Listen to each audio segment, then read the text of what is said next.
You have been invited to Samantha's house for a sleepover. The invitation felt casual enough at first, but something about the night felt off the moment you arrived.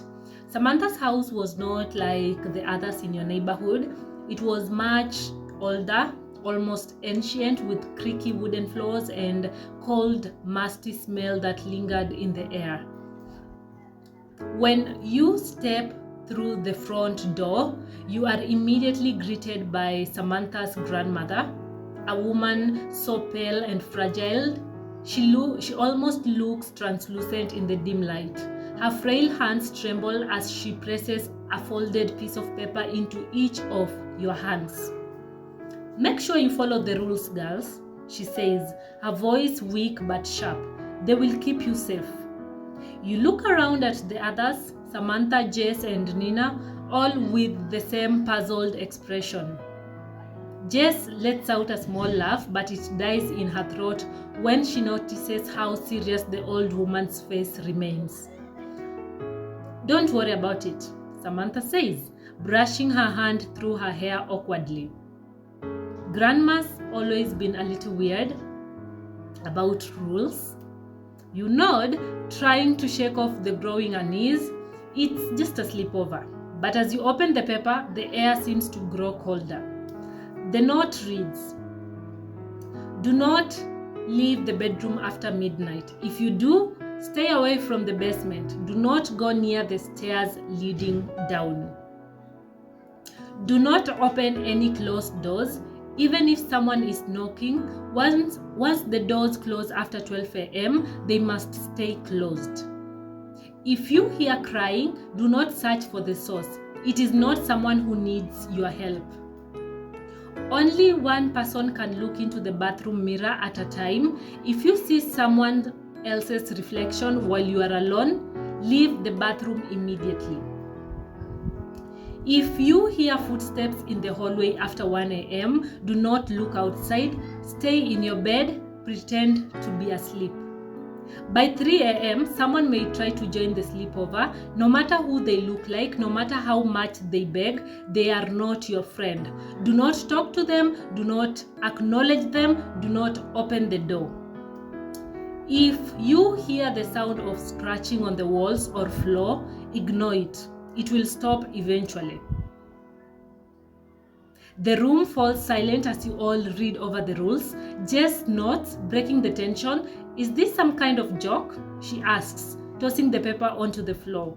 "Come on, Samantha. Your grandma's just messing with us, right?" Samantha's face flashes a little, clearly embarrassed. She's, old-fashioned. Just ignore it.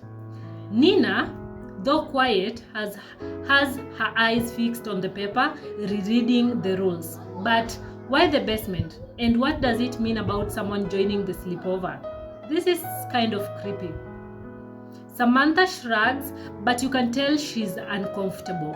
"Look, just follow the rules, okay? It's probably nothing, but better safe than sorry." She tries to laugh it off, but the unease in her voice betrays her. You all head upstairs to her room. It's cozy enough, filled with fairy lights and posters of pop bands on the walls.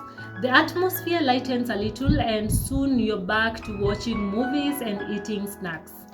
For a while, you forget about the rules. The note is crumpled up and left somewhere on the floor. 11:45 p.m.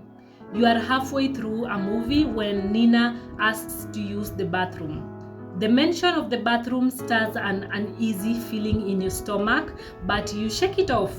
Jess rolls her eyes. "I'm going too," she says, grabbing her phone. "Don't freak out if we both go at once, okay?" she teases, referencing the mirror rule. So Samantha chuckles nervously. "Just don't look in the mirror for too long, okay?" Nina gives her a confused look. "It's just a mirror. What is it going to do? Show me my bad hair day?" Jess laughs and the two head to the bathroom together. Now, at 12:01 a.m., you hear a soft knock on the bedroom door. At first, it's subtle, just a light tapping. You glance at Samantha, whose face has gone pale. It's probably my grandma checking on us, she whispers, though you can hear the doubt in her voice. The knocking grows louder, more insistent. Jess and Nina have not come back from the bathroom yet. Should we answer it? You ask, already knowing the answer from the rules. Samantha shakes her head.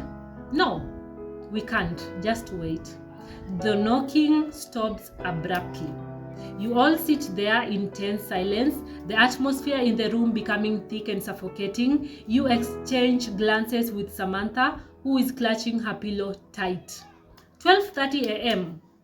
Jess and Nina return from the bathroom, seemingly fine. What's up with you guys? Jess asks, plopping back onto the bed. Did someone knock? Samantha nods, her face still pale. We didn't open it, like the rules said. So Jess rolls her eyes. Oh, please, those rules are ridiculous. What's the worst that could happen? You say nothing, but the tension in the room is undeniable. The rules felt like a joke at first, but now you cannot shake the feeling that something is very, very wrong. At 1 a.m., there it is. The sound of footsteps outside the hallway, soft, slow, but unmistakable. They seem to go back and forth, pacing just outside the door. Everyone freezes. Samantha pulls the covers up to her chin, her eyes wide open. Jess gets up, clearly annoyed. Seriously, footsteps? Now what? We are not supposed to look? Jess, no! Samantha whispers. Just ignore it. But Jess does not listen. She crosses the room, hand on the doorknob, ready to open it.